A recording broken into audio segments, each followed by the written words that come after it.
3 دقايق بالظبط.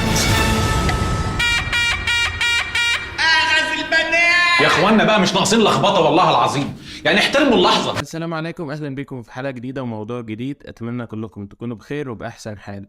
ان شاء الله هنشرح النهارده فكره مسلسل الصفاره اللي هيتعرض في رمضان 2023. كل سنه وانتم طيبين. يا ريت قبل ما نخش الموضوعنا تعمل لايك للفيديو ده، تعمل كومنت، وكمان تعمل متابعه سواء كنت على الفيسبوك او على اليوتيوب. وخلينا نبدا. مسلسل الصفاره مسلسل كوميدي هيتعرض في رمضان 2023.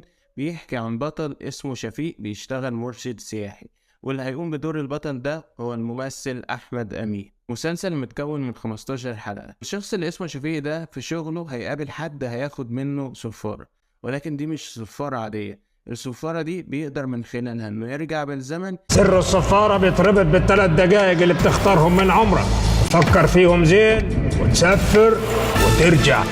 يقدر يغير حدث صغير بسيط بيغير باقي الأحداث اللي هتحصل في المستقبل.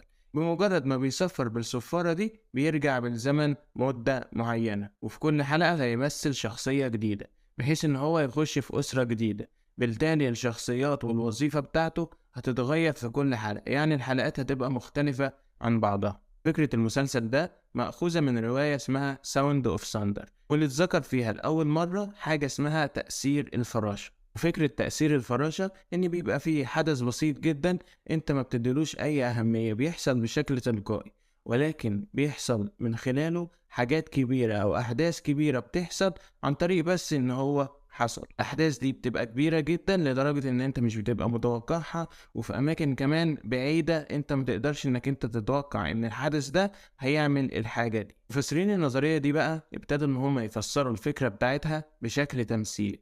قالك إن جناح الفراشة أو رفرفة جناح الفراشة اللي بيحصل في الصين ممكن من خلاله يحصل فيضانات وأعاصير وزلازل في أمريكا أو في أوروبا. الفكرة هنا إنه مثلك عن طريق حدث بسيط أنت أصلا مش هتديله أي اهتمام زي رفرفة جناح الفراشة، إنه من خلاله ممكن عن طريق ترتيب الأحداث يعني بيحصل حاجة كبيرة في أوروبا أو في أمريكا في مكان بعيد عنه، مع إن رفرفة الجناح ده كانت في الصين.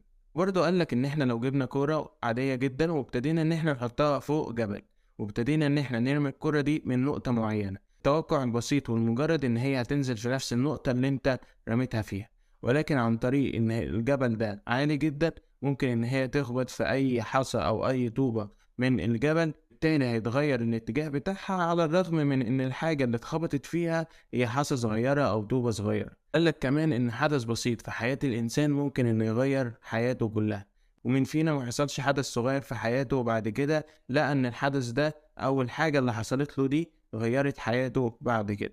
فاكر النظرية دي هو ادوارد لورينتز. فكرة المسلسل هنا مختلفة، المميز ان هي هتتقدم بشكل كوميدي اجتماعي. المسلسل مناسب لكل الاسرة، تقدروا انك انتوا تتفرجوا عليه. مسلسل 15 حلقة بس، فدي هتبقى حاجة كويسة وتجربة جديدة، خصوصا ان احنا يعني هيبقى بيقدم فكرة ولكن بشكل كوميدي، فدي حاجة هتبقى كويسة.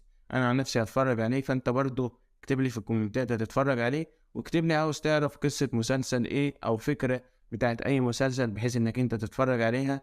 واتمنى ان الفيديو يكون عجبك. برضو شرحت فكرة مسلسل سوق الكانتو، هسيب لك لينكها في وصف الفيديو بحيث انك انت تتفرج عليها.